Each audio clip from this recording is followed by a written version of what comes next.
पंजाब के अंदर सरकार बनते ही पंजाब ने राजनीति गरमा दी है हरियाणा की। आपके मुख्यमंत्री भगवंत मान ने कल जो है चंडीगढ़ के ऊपर अपना पूरा दावा पेश किया है और उसकी वजह से हरियाणा के अंदर राजनीति गरमाई हुई है। रामचंद्र जांगड़ा राज्यसभा सांसद मेरे साथ में हैं। सरकार, आप बताएं साहब कि क्या इस टाइम पोजीशन है और राजनीति जो है वो गरमाई हुई है? देखिए, ये भगवंत मान सरकार जो झूठ का पुलिंदा लेके और जो जनता के को गुमराह करके सत्ता में आई, अब उन वायदों को तो ये पूरा कर नहीं सकते।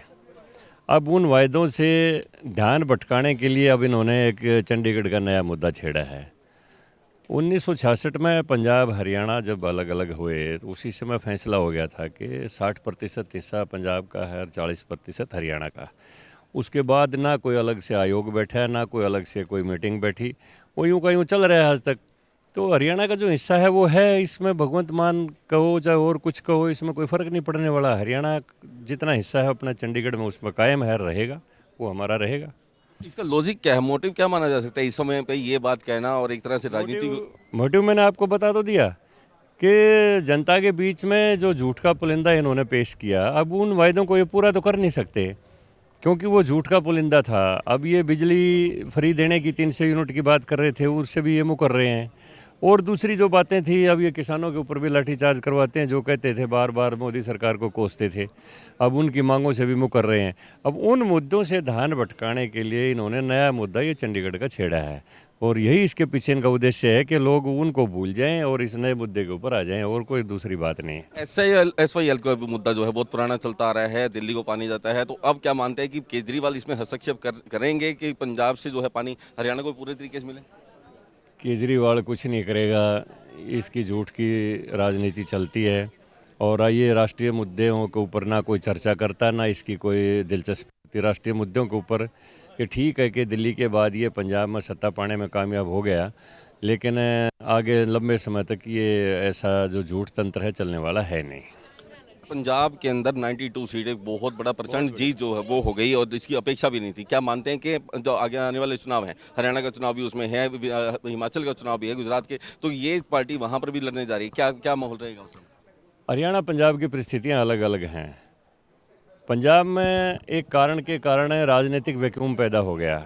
उसका सबसे बड़ा कारण ये था कि अकाली दल और भाजपा लंबे समय से गठबंधन में चुनाव लड़ते रहे, उनका गठबंधन टूट गया। उधर से कांग्रेस में बिखराव हो गया, चन्नी के मुख्यमंत्री बनाने के बाद अमरिंदर अलग हो गया, तो कांग्रेस भी टूट गई और हमारा गठबंधन भी टूट गया। तो पंजाब की राजनीति में एक वैक्यूम आ गया और उस वैक्यूम को पूरा करने के लिए इसने एकदम अपने झूठ का पुलिंदा पेश किया और जनता गुमराह होगी। हरियाणा में हमारी गठबंधन सरकार मजबूती से चल रही है, गुजरात में हमारी सरकार मजबूती से चल रही है, हिमाचल में हमारी सरकार मजबूती से चल रही है, वहाँ कोई वैक्यूम नहीं है, तो वहाँ केजरीवाल का कुछ मिलने वाला नहीं है। बहुत बड़ी संख्या में लोग जो हैं पार्टी से कूद करके आप पार्टी की तरफ जा रहे हैं, आकर्षित हो रहे हैं। क्या मानते हैं हरियाणा में जो माहौल अब देखने को मिल रहा है वो हर एक पार्टी से, जो भले कांग्रेस की बात हो या भाजपा से, बहुत सारे लोग शामिल हो रहे हैं, उसका क्या इफेक्ट होगा? देखिए, ये उत्तर प्रदेश में भी हुआ था, ऐन चुनाव से पहले भगदड़ मच गई थी, तो स्वामी प्रसाद मौर्य का क्या हुआ, जमानत जब्त होगी। जहाँ की राजनीति में कोई वैक्यूम नहीं होता वहाँ कुछ नहीं मिलता भगोड़ों को।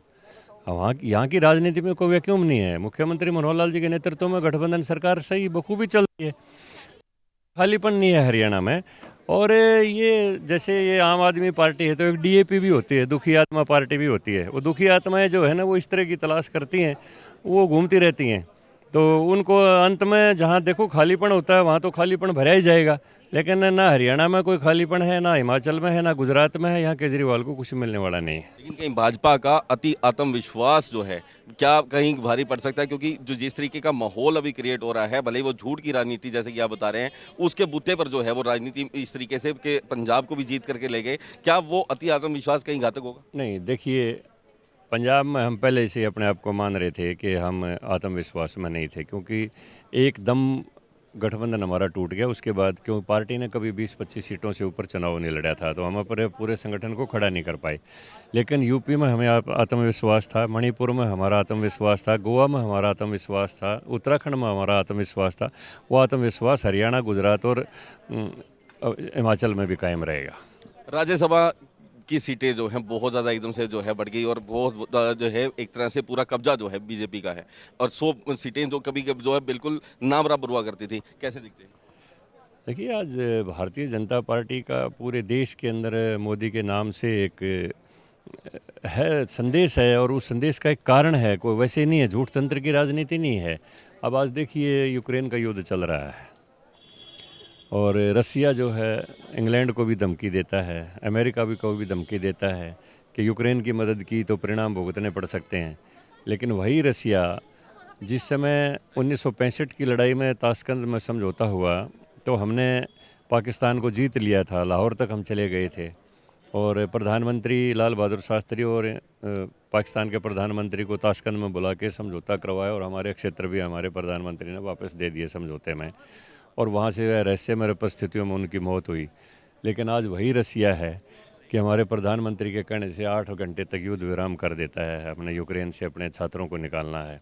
वही रसिया है पूरे दुनिया को धमकी दे रहा है, हमें 25% कम रेट पर क्रूड ऑयल देने के लिए तैयार है। तो आज भारत एक महाशक्ति है मोदी जी के नेतृत्व में, और इसमें कोई शक नहीं है कि भारतीय जनता पार्टी जो है ना मोदी जी के नेतृत्व में पूरे देश में आत्मविश्वास से भरी हुई है। और राज्यसभा में जो ने जिक्र किया 100 सीटें हमने प्राप्त कर ली हैं, और अभी जो उत्तर प्रदेश में और चुनाव होने हैं और ये संख्या और भी बढ़ने वाली है। तो अति आत्मविश्वास के साथ हम कहते हैं कि देश में जो भी सुधारों की प्रक्रिया है अब हम उनको आसानी से कर सकेंगे। लोकसभा हमारा बहुमत है, राज्यसभा हमारी पर्याप्त संख्या है, अब कोई रोड़ा हमारे सामने नहीं आएगा। मान सकते हैं बहुत सारे जैसे कानून हैं जो पास होने बाकी थे, वो अब जो है वो सब कानून पास हो जाएंगे। जो मोदी जी का देश के लिए विज़न है वो पूरी तरह से लागू हो जाएगा। जांगड़ा जी, देश की अगर बात करें, आप मोदी साहब का जिक्र कर रहे हैं, विकास की राजनीति है या हिंदुत्व की राजनीति? नो, हम कोई धर्म की राजनीति नहीं करते, कोई तुष्टीकरण की राजनीति नहीं करते। मोदी जी का एक ही नारा है, सबका साथ, सबका विकास, सबका विश्वास और सबका प्रयास, और इसी संकल्प के साथ पूरे देश में काम हो रहा है। ये थे रामचंद्र जांगड़ा, राज्यसभा मेंबर, जिनका साफ तौर पे कहना है कि आप पार्टी सिर्फ और सिर्फ झूठ के बूते जो है एक राज्य को जीतने में कामयाब जरूर रही, लेकिन आने वाले वक्त में इस जो दावों की हवा जो है वो निकलती साफ तौर पे दिखाई देगी। और साथ ही राज्यसभा के अंदर 100 मेंबर होने के बाद अब निश्चित रूप से वो कानून जो अभी बहुत लंबे समय से पेंडिंग थे, सिर्फ और सिर्फ सदस्य ना होने की वजह से, पूरे सदस्य ना होने की वजह से नहीं हो पा रहे थे, अब 100 का आंकड़ा जो पार कर चुके हैं, तो निश्चित रूप से नई तरह की जो एक चीज़ है वो अभी कुछ दिनों में देखने को मिलेगी। हरियाणा की राजनीति के धुरंधर नेता हैं, बहुत बढ़िया बेहतरीन एक वक्ता और हांसी से विधायक विनोद ब्याना, ये मेरे साथ में है। ब्याना जी, आज पूरी मीटिंग जो है भाजपा पूरी कार्यकारिणी है, क्या है? आज संगठन पे चर्चा हुई कि हमारे माननीय संगठन मंत्री संतोष जी आए हैं और उन्होंने सभी कार्यकर्ताओं, चाहे वो एमएलए हैं, चाहे वो एमपी हैं, चाहे संगठन के दूसरे पदाधिकारी हैं, सबको बुला के पार्टी की विजय की ओर, पार्टी की फतेह की ओर, पार्टी की जीत की ओर ले जाने के लिए, पार्टी को आगे बढ़ाने के लिए सभी कार्यकर्ताओं को मूल मंत्र दिए। और मैं समझता हूं कि हर कार्यकर्ता को उनके मूल मंत्रों का पालन करते हुए पार्टी को हमेशा आगे बढ़ाना चाहिए। माना जा सकता है कि अभी हल्की 2.5 साल का जो वक्त है, लेकिन क्या पंजाब में जो प्रचंड जीत आपकी हुई, ये उस परिदृश्य में ही ये आज मीटिंग का आयोजन है? ऐसा कुछ नहीं है। भारतीय जनता पार्टी हमेशा अपने पार्टी के कार्यों में, संगठन के कार्यों में हमेशा अग्रसर रहती है, एक दिन भी नहीं चूकता। एक दिन भी हमारी पार्टी का कार्यकर्ता आराम नहीं करता, हमेशा पार्टी को आगे बढ़ाने के लिए दिन रात लगा रहता है। उसमें चुनाव हो या ना चुनाव हो, चुनाव होते ही अगले दिन भी अगर आप देखेंगे तो पार्टी की गतिविधियाँ अगले दिन से ही शुरू हो जाती हैं। 2 बार जो है पार्टी कामयाब रही है प्रदेश में सरकार बनाने की, तीसरी बार की अब तैयारी है। किस तरह से देखते हैं, अभी तक कितने काम पेंडिंग थे? जब आप मिशन लेकर के चले थे, अब बिल्कुल हाफ टाइम जो है आपका जो है बीत चुका और हाफ ही बाकी है, आधा गिलास खाली, आधा गिलास भरा हुआ। देखिए, मैं समझता हूं कि पार्टी का जो लक्ष्य था, निर्धारित लक्ष्य की तरफ पार्टी आगे बढ़ रही है। बेशक 2.5 साल बीत गए, हमने बहुत से विकास कार्य प्रदेश स्तर पे किए हैं, और 1 साल कोरोना ने ख़राब कर दिया। उस कोरोना को अगर हम छोड़ देते हैं तो निश्चित तौर पे हमारे नंबर 100 में से 100 हैं। हमने कहीं भी कोई कोताही नहीं की। हमारे माननीय मुख्यमंत्री जी दिन रात प्रदेश को आगे ले जाने के लिए, प्रदेश को विकास की तरफ बढ़ाने के लिए दिन रात लगे रहते हैं, और निश्चित तौर पे उनके नेतृत्व में प्रदेश पूरी तरह से आगे बढ़ रहा है। कोई समय ऐसा होता था जब पंजाब को हम हरियाणा से आगे कह सकते थे।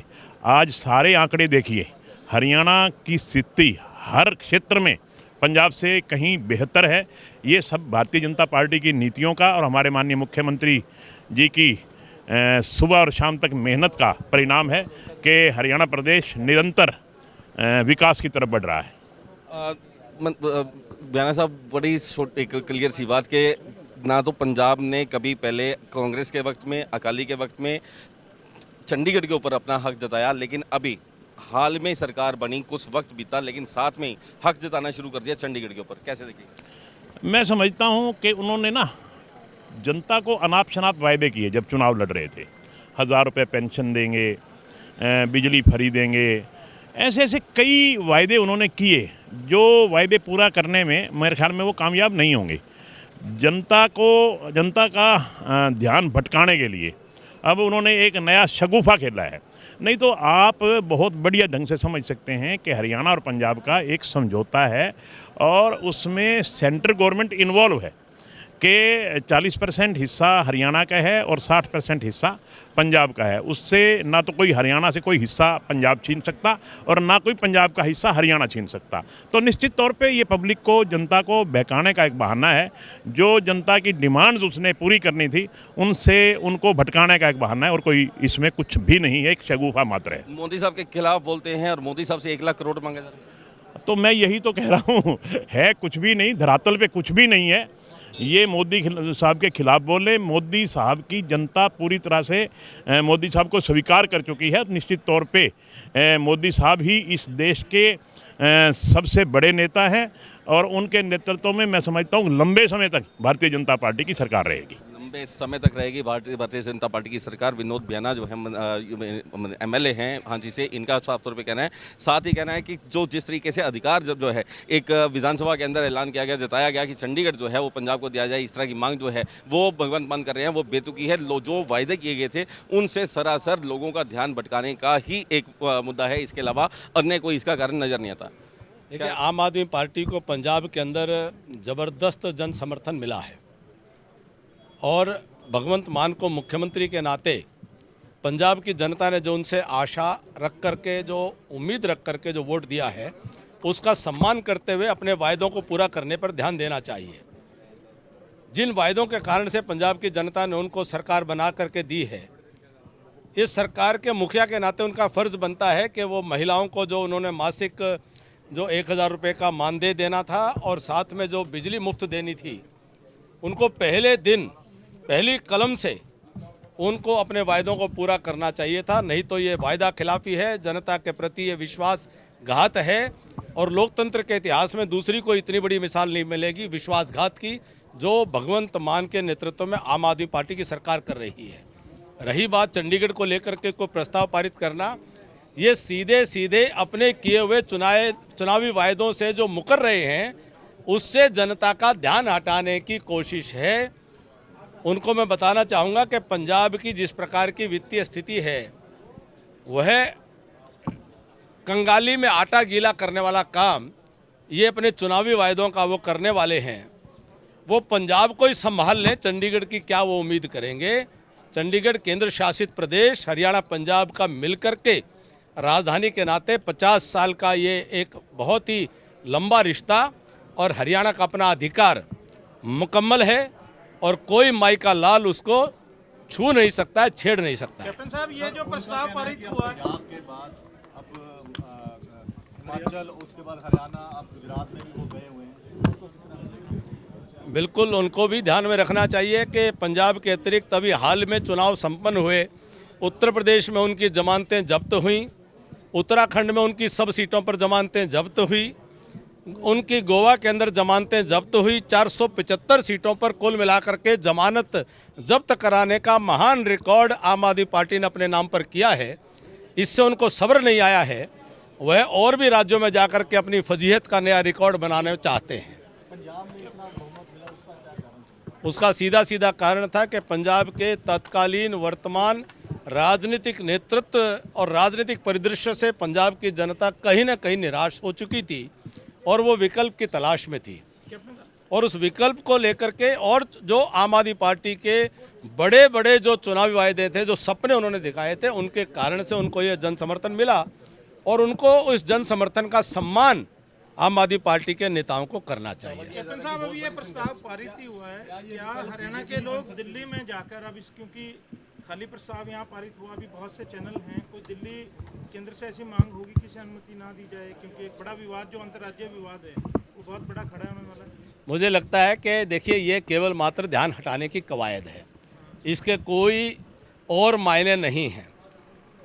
सही मायने में सही विपक्ष की बात और जनता की बात यही होगी कि जो जनता के लिए वायदे किए थे उन वायदों के ऊपर उनको मजबूर किया जाना कि वह लोकतंत्र में वायदे करके जनता की वोट लेकर के इस प्रकार से आंखों में धूल झोंकने का काम नहीं कर सकते। मैं बड़ी जिम्मेदारी से एक विपक्ष का कार्यकर्ता होने के नाते चुनौती देता हूं भगवंत मान जी को कि वो पहले अपने चुनावी वायदों को पूरा करें, तब जाकर के जनता का सामना करने की सोचें। पंजाब में जिसने रेजोल्यूशन लाया, क्या हरियाणा भी ला सकता है? देखिए, मैं आपको स्पष्ट कर रहा हूं कि ये केवल मात्र उनकी चालों में फंसने का काम है।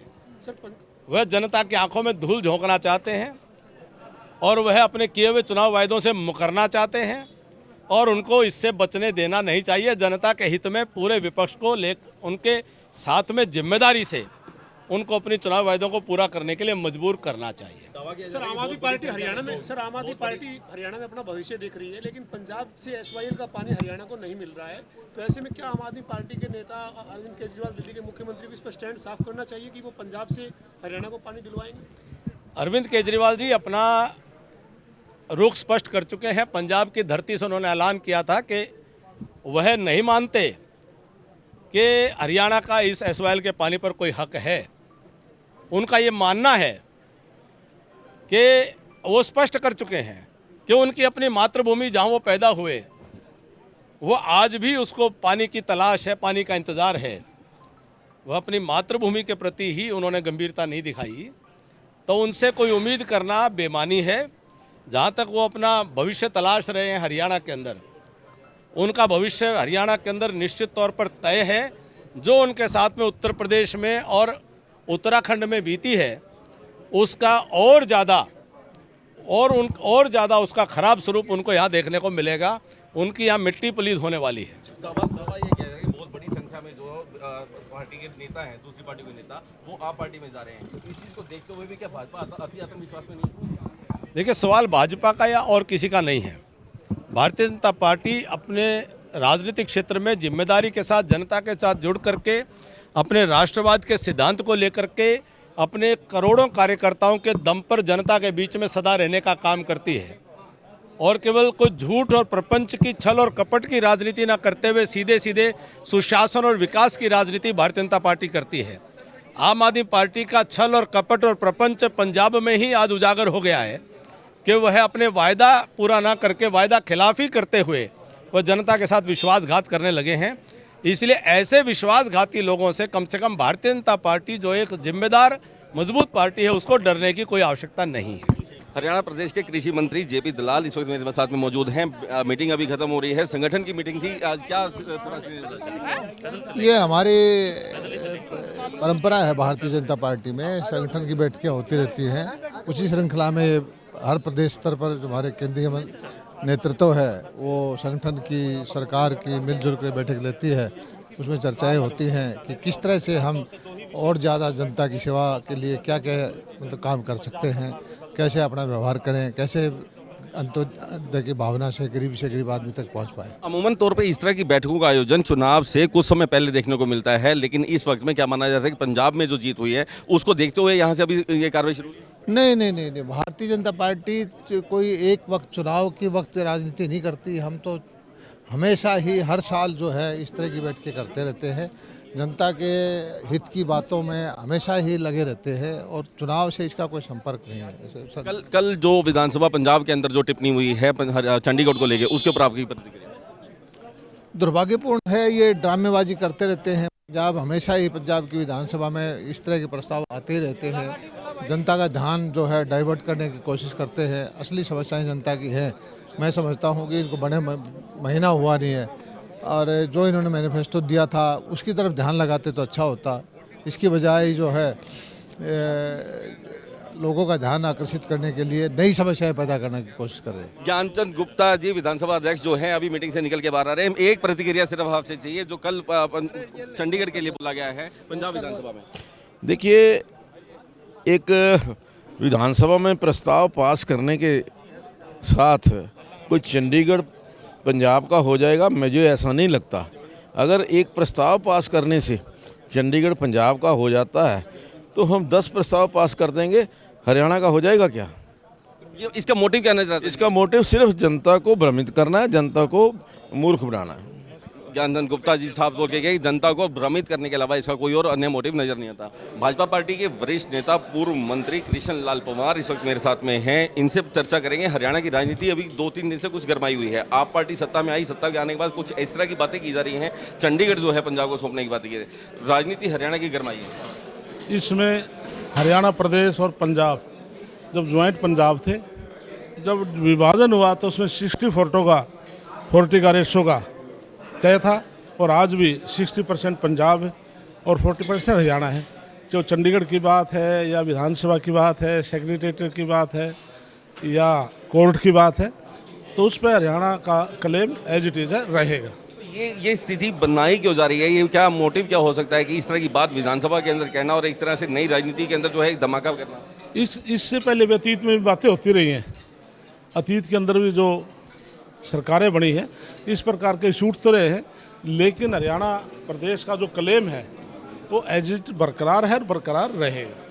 आप पार्टी एक बहुत बड़े प्रचंड के जीत के साथ लेकर के आई, तो क्या उसका इफेक्ट हरियाणा की राजनीति पे कहीं देखा है? 1% भी कोई इफेक्ट नहीं है। अब से पहले हरियाणा प्रदेश में 2014 का चुनाव था, 19 का चुनाव था, उसमें हरियाणा प्रदेश में केजरीवाल की पार्टी का कोई भी जनाधार नहीं था, न भविष्य में है। लेकिन अभी जो है उस वक्त जो है सिर्फ दिल्ली तक सीमित थे, अब बाहर निकलना शुरू किया। अभी अगली जो नज़र है वो हिमाचल इलेक्शन और गुजरात इलेक्शन, उसके बाद जो है करीब 2.5 साल में हरियाणा जो भी कोई बाई इलेक्शन होता है हर बार वो हरियाणा का नाम लेते हैं, लेकिन हरियाणा में आकर के आज तक कोई आउटपुट दिखाई है, सिर्फ 0 है। तो इसलिए हरियाणा प्रदेश में कोई भी केजरीवाल का जनाधार नहीं है। आज एक बड़ी अहम जिम्मेवारी जो है आपको भी सौंपेगी। इसके लिए भारतीय जनता पार्टी संगठन ने एससी मोर्चा प्रदेश की जिम्मेवारी सौंपी है। तो पूरे प्रदेश में एससी मोर्चा बहुत मजबूती के साथ संगठन को मजबूत करने में आगे लग रहा है। जो भी जिम्मेवारी पार्टी देती है तो एससी मोर्चा अग्रणीय में होकर काम करता है। और इस बात का उदाहरण है, बाई इलेक्शन चाहे इलाहाबाद का है, चाहे बड़ौदा का है या जींद का हुआ, तो उसमें जो एससी बूथ हैं उसमें कहीं भी हम हारे नहीं। हम लगभग बूथों पर हमारी जीत रही है। तो ये संगठन का और समाज का भारतीय जनता पार्टी के प्रति हितैषी है और लगाव है। इलेक्शन पीरियड जैसे जैसे अपने नज़दीक आने जा रहा है, जब अभी हाल की 2.5 साल का वक्त जो है वो रह गया, लेकिन पंजाब में इलेक्शन होने के बाद में एक तरह से राजनीति बैठे बिठाए यहाँ पर गरमाएगी। अब जो है क्या भाजपा की तैयारियाँ किस तरीके से शुरू होने? भारतीय जनता पार्टी पूरे राष्ट्रीय स्तर से लेकर प्रदेश स्तर और बूथ स्तर तक संगठन बना हुआ है। भारतीय जनता पार्टी संगठन के हिसाब से काम करती है और जो पूरे देश में 18 करोड़ जिस पार्टी के कार्यकर्ता हों भारतीय जनता पार्टी है, तो इसलिए भारतीय जनता पार्टी संगठन के हिसाब से चुनाव लड़ती है और निश्चित तौर पर उसमें सफलता मिलती है। 4 प्रदेशों में भारतीय जनता पार्टी सरकार बनी है ना। हाँ, राज्यसभा में भी 100 सीटें जो हैं अपने कब्जे में आ गई। तो इसके लिए निश्चित तौर पर संगठन जिस भी कार्यकर्ता को भेजेगा तो राज्यसभा में हो जाएगा। थे पूर्व मंत्री कृष्ण पंवार, जिनका साफ तौर पे कहना था कि हरियाणा की राजनीति में किसी तरह का जो बदलाव का है तो जो उठापटक जो है वो देखने को नहीं मिलेगी, क्योंकि 60 और 40 का रेशो वो हरियाणा के बनने के बाद से जो है वो निर्धारित था। आज तक कोई गठन जो है किसी आयोग का नहीं हुआ, इसमें किसी तरह का बदलाव नहीं हुआ। ऐसे में इस तरह की बात जो है आप पार्टी द्वारा, भगवंत मान द्वारा विधानसभा में कहा जाना बिल्कुल सरासर गलत है और हरियाणा किसी भी हाल में अपनी किसी भी सूरत में अपना हिस्सा चंडीगढ़ से नहीं छोड़ने वाला। हरियाणा के असंध हल्के से ताल्लुक रखने वाले पूर्व सीपीएस भाजपा के बड़े नेता हैं सरदार बख्शी सिंह विर्क।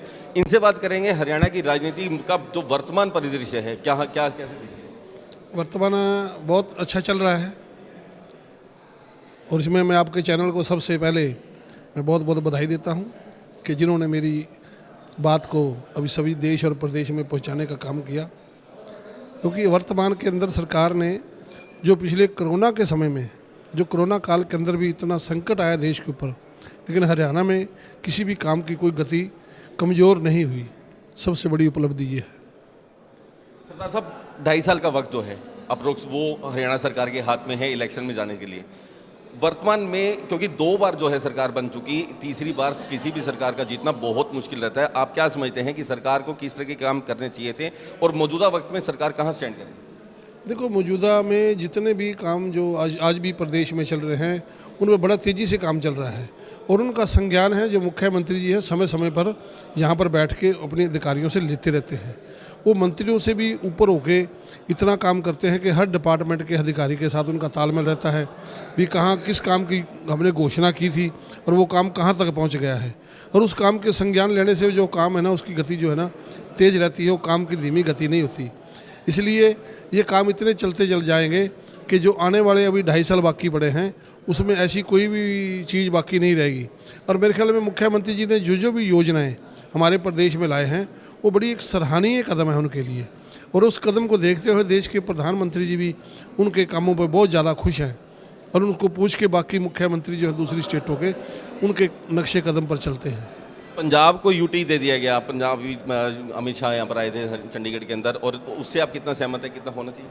देखो, मैं जो अमित शाह जी जो भी काम करके गए हैं मैं उनके साथ सहमत हूँ, और बाकी जो भी हमारे नेता लोग कह के जाते हैं मैं उनसे बाहर थोड़ी हूँ, मैं उनके साथ ही हूँ। इसके बाद में जिस तरीके से कर्मचारियों में कहीं ना कहीं 50% जो कर्मचारी देखे गए जो उन्हें खुशी है, कुछ इसके विरोध में नाराजगी है, क्या मानते हैं कि उसका आने वाले वक्त में फ़ायदा मिलेगा? देखो, कुछ चंद लोग होते हैं जो विरोध करते हैं, मेरे ख्याल में ज़्यादा जो है ना 80% लोग जो हैं वो खुश हैं, और कुछ जो पार्टी के साथ जुड़े होते लोग हैं वो थोड़ा विरोध करते हैं। लेकिन जब इतना उनको मिल गया, उनकी प्रोग्रेस हुई, उनके मतलब भत्ता उनका बढ़ गया, पेंशन बढ़ गई, उनकी पे बढ़ गई, और वो अपना सेंटर के अंडर मतलब जो यूटी होती है हर हमेशा यूटी सेंटर के अंडर आती है, तो उनको बहुत ही अच्छा लाभ मिला है। लेकिन जो चंद लोग होते हैं वो किसी के नहीं होते, वो अपनी पार्टी के भी नहीं है और देश के भी नहीं है।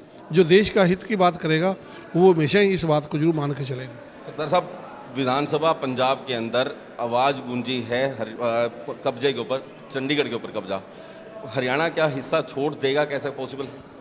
देखो, ये हमारे नेता लोग जो हैं वही इसमें निर्णय ले सकते हैं, इसमें मैं निर्णय की बात नहीं, आपका पर्सनल जो एक व्यक्तिगत राय आपकी क्या है कि हरियाणा और पंजाब का जो एक भागीदारी शुरू से चली आ रही है अब उसको छोड़ने की बात होगी? नहीं, मैं इसमें व्यक्तिगत कुछ नहीं कह सकता। चलिए, जो आप पार्टी है, आप पार्टी 92 सीटें लेकर पंजाब में आई, हरियाणा की राजनीति का जो परिदृश्य है इसमें कैसे इसका असर पड़ेगा? देखो, पंजाब का अलग सूबा है, हरियाणा अलग सूबा है, और जब अलग अलग स्टेट के अंदर जब लोग होते हैं उनके अलग अलग निर्णय होते हैं। पंजाब के अंदर जो निर्णय लिया लोगों ने, वहाँ की जनता ने निर्णय लिया, उन्होंने क्या पता कैसे लिया कैसे नहीं लिया, लेकिन इसका रिजल्ट जो है आपको साल 6 महीने में पता चल जाएगा पंजाब स्टेट का। और जो लोग ये भाग भाग के जा रहे हैं ना भी आम पार्टी आगे आएगी फलान होगा, कुछ नहीं होता। ये लोग देखना ना, जो जहाँ जहाँ जाके भीड़ करते हैं ना वो पार्टी को जाकर नुकसान करते हैं। हरियाणा का इलेक्शन 2.5 साल है, लेकिन अभी हाल ही में जो हिमाचल का और गुजरात के इलेक्शन भी सिर पे आने वाले हैं, क्या मानते हैं कि एक तरह से आम आदमी पार्टी जो है अन्य राज्यों के अंदर वो इस जीत को लेकर के, अपने वायदों को लेकर के क्या कुछ कमाल कर पाएंगे? आप देखो, पीछे 5 स्टेटों में चुनाव था और 5 स्टेटों में इसकी कहीं भी कोई 4 स्टेटों में सीट नहीं आई, चाहे मणिपुर हो, चाहे गोवा हो, चाहे उत्तराखंड हो, चाहे यूपी हो। इसका वहीं पर पूरा 4 स्टेटों में पता लग गया। यहाँ पर क्या था, यहाँ अकाली जो थे, अकालियों का पुराना जो था यहाँ पर गढ़ था, और कांग्रेस का जो था अंदर भीतर का हाथ जो था ना विरोध था। इसलिए लोग उन दोनों पार्टी से ना खुश होकर उन्होंने आम पार्टी की तरफ अपना जोर रखा। और सेकेंडली बात थी कि जो मुख्यमंत्री थे कांग्रेस के वो एससी समाज से थे, और जो पंजाब प्रदेश है वो एक बड़ा जाट बहुल वोट वहाँ पर सिख समाज का है। इन्होंने इस बात का विरोध किया कि हमारे जट सिख को छोड़ के एससी को वोट कैसे दे दें। वो सारे के सारे अपने मान के पास चले गए, और कोई ये मान के पर्सनल वोट मिले हैं, मान को आप पार्टी का इसमें ज़्यादा कोई विश्वास नहीं लोग करते। ये थे सरदार बख्शी सिंह विर्क, जिनका कहना था ये भगवंत मान को वोट मिले हैं तो उनकी छवि के व्यक्तिगत जो छवि थी उसका परिणाम है, आप पार्टी का उसमें कोई रोल नहीं था। और आने वाले 6 महीने के अंदर आप पार्टी का जो स्तर है वो लोगों के बीच में आ जाएगा कि झूठ की जो राजनीति है उसकी सारी चीज़ें खुल करके सामने आएंगी। हरियाणा में तीसरी बार जो है भाजपा की सरकार बनेगी, ये दावा भी जो है पूर्व CPS सरदार बख्शी सिंह विर्क करते नजर आ रहे हैं। हरियाणा के शिक्षा मंत्री कंवरपाल गुर्जर साहब मेरे साथ में हैं, इनसे बात करते हैं। सर, जो कल पंजाब विधानसभा के अंदर एक जो टिप्पणी हुई है उसके ऊपर आपका क्या प्रतिक्रिया? प्रतिक्रिया? देखिए, मैं समझता हूँ कि वो केवल लोगों का ध्यान भटकाने के लिए है, क्योंकि अभी जिस प्रकार से पंजाब में चुनाव हुआ, बहुत से वादे करने के बाद सरकार आई थी, और जो वादे उन्होंने किए थे लगभग उनके पास कोई योजना है, ना ही वो उसको पूरा कर सकते हैं। तो अब क्योंकि लोग तो डिमांड करेंगे ना जी, अब जैसे ही विधायक हल्के में जाएंगे तो लोग कहेंगे जी कब तक ये करेंगे, 1000 रुपये कब तक दिए जाएंगे, रोजगार कब तक दिया जाएगा, 300 यूनिट कब फ्री करोगे। तो ये सारी बातें जो है ना वो जनता के बीच में आएंगी। तो जैसे जैसे लोग सवाल पूछेंगे, क्योंकि अभी कोई योजना नहीं इनके पास, नहीं मुझे लगता है इनके पास इतना कुछ है संसाधन है इस प्रकार के, अभी आपने देख ही लिया सारा। तो इसलिए लोगों का ध्यान भटकाने के लिए इन्होंने इस प्रकार का एक सौसा फेंका। और मैं पूर्व अनुमान के साथ आपके चैनल पे एक बात कह रहा कि ये जो सरकार है इसके, क्योंकि ये अपने वादों को पूरा नहीं कर सकेगी और इसी प्रकार के और भी बहुत से जो काम करेगी, तो जनता का ध्यान भटकाने के लिए, और हो सकता है कि उसमें थोड़ा बहुत मनमुटाव भी कर सकती है पैदा ये लोगों के बीच में, और उस प्रकार के काम करेगी ताकि लोगों का ध्यान उधर से भटकाया जाए। भगवंत मान ने एक चीज़ तो साबित कर दी कि पैसा नहीं है, मोदी साहब के पास पहुंच के 1 लाख करोड़ देने। नहीं, वो तो कोई भी मांग लो, अगर आप भी जो तो आप भी कह दो 1 लाख करोड़ दे दो, आप मेरे से कह दो, तो ये कहना तो वो कुछ नहीं। लेकिन वो कह रहे कि पंजाब के साथ कोई भेदभाव है रहा, तो ये सारी चीज़ें कागज़ों पे होती हैं, कंप्यूटर पे होती हैं, सारी चीज़ें फैक्ट के साथ बताओ। आप बताओ ना कहाँ रहा, एक चीज़ बताओ ना, आप कहीं ये बताओ कि भाई हरियाणा को ये दिया और पंजाब को ये दिया नहीं है, तो कोई चीज़ बताओ ना जी। किसी के साथ भेदभाव नहीं, जब से भारतीय जनता पार्टी की सरकार बनी तो इस सरकार ने किसी के साथ कोई भेदभाव आज तक किया नहीं है। मान सकते हैं कि सिर्फ और सिर्फ बातों के ऊपर, कागजी बातों के ऊपर चुनाव लड़ा पंजाब ने और जीत गया, तो अब मुश्किल हो रही है। नहीं, देखिए, सुधारने की बात होती है। हमारी सरकार ने सुधार किया, हमारे से पहली सरकार थी उसने कहा कि हम बिजली फ्री देंगे, हमने कहा हम तुम देते फ्री, हमने कहा हम पैसे लेंगे। हाँ, हमने एक बात कही कि जो बिजली आपने खर्च करी आप केवल उसके पैसे दे दो, जो सरचार्ज आपके ऊपर है, जो फाइन आपके ऊपर, हम सारा माफ़ कर देंगे। हमने कर दिया माफ़, और हमारी आज ठीक है। आज पूरे देश में जो लैंड लॉसेज है उसमें सबसे कम जो लैंड लॉसेज है उसमें दूसरे नंबर पर हरियाणा है। हमने लैंड लॉसेज कम कर, हमने किसान से कहा कि भाई हम आपका कर्ज नहीं माफ़ करते बिल्कुल भी, लेकिन आपका ब्याज माफ़ करेंगे। आप सारा पैसा अगर एक मुश्त में दे दोगे तो हम आपका सारा ब्याज छोड़ देंगे। हमने 1000 करोड़ से ज़्यादा माफ़ कर दिया। हमने सिस्टम को खड़ा किया और उस सिस्टम से हम चल रहे थे, आज हरियाणा तरक्की में है। अब जिस प्रकार से वो व्यवहार कर रहे हैं उस प्रकार से सरकारें नहीं चल सकती और न इस प्रकार से काम हो सकते हैं। मैं दावे के साथ कहता हूँ कि जो वादे करके आए वो बिल्कुल पूरे नहीं करेंगे और बिल्कुल वो इस सारे को ध्यान बटाने के लिए पंजाब में शांति पैदा करेंगे। आज संगठन की मीटिंग थी, इसका मोटिव क्या? देखिए, संगठन की मीटिंग तो हमारी होती रहती है। बीजेपी है, बीजेपी एक संगठन है और बीजेपी का जो सारा कामकाज है वो संगठन से ही चलता है। तो ये तो लगातार चलने वाली प्रक्रिया है, क्योंकि आज माननीय मुख्यमंत्री जी यहाँ आए तो इसलिए आपके लिए खबर हो सकती है, लेकिन हमारे लिए तो रूटीन वर्क है। इसमें हर बार इस प्रकार से कहीं अभी टाइम है हरियाणा के इलेक्शन में, उसके बीच में जो है इतनी नहीं, इलेक्शन से कोई लेना देना मीटिंग का नहीं होता। मीटिंग जो है हमारा एक सिस्टम है। हमारी एक मीटिंग है, 1 महीने में हमारे मंडल की मीटिंग होगी, 2-3 महीने में हमारे उसकी स्टेट की मीटिंग होगी, ऐसे ही हमारे ज़िले की मीटिंग। ये एक निश्चित प्रक्रिया है, मतलब ये होनी इसका इलेक्शन से कोई संबंध नहीं होता, ये चलता रहता है। शिक्षा मंत्री कंवरपाल गुर्जर, जिनका साफ तौर पे कहना था कि मीटिंग जो है ये नियमित रूप से भाजपा पार्टी के अंदर चलती रहती है, सिर्फ सुधार की जो प्रक्रिया है उसको लेकर के। साथ ही आम आदमी पार्टी को भगवंत मान को जम करके कोसते नजर आ रहे हैं शिक्षा मंत्री। और साफ तौर पे कहना है कि 2 वायदे प्रदेश की जनता से, पंजाब सूबे की जनता से किए हैं, उसमें से एक वायदा पूरा करने में भी पंजाब सरकार सक्षम नहीं है। वरिष्ठ नेताओं की सूची में सबसे अग्रिम पंक्ति के जो एक नेता हैं दुष्यंत कुमार, राज्यसभा सांसद भी हैं, मेरे साथ में यहाँ पर मौजूद हैं। सर, सबसे पहली एक टिप्पणी जो कल चंडीगढ़ को लेकर के पंजाब ने की है विधानसभा में, ये पंजाब की जनता के साथ कुठारघात है। पंजाब की जनता सोच रही थी इनकी कलम से पहली बात जो केजरीवाल ने कहा था 300 यूनिट माफ़ होंगे, उससे ध्यान भ्रमित करने के लिए ये सारा एजेंडा है। पहले ही वो दिल्ली को लूट चुके हैं, पंजाब को लूटने की उनकी बारी है। उनका कोई मकसद नहीं है, सब चीज़ें बैठ के सुलझा के इतने सालों से चल रही है, कोई नई चीज़ ही नहीं है। एक केंद्र के विरोधी सरकार पहली बार नहीं है, पहले कांग्रेस भी रही है। सब चीज़ें बैठ के सुलझाई जा सकती हैं जो भी हो।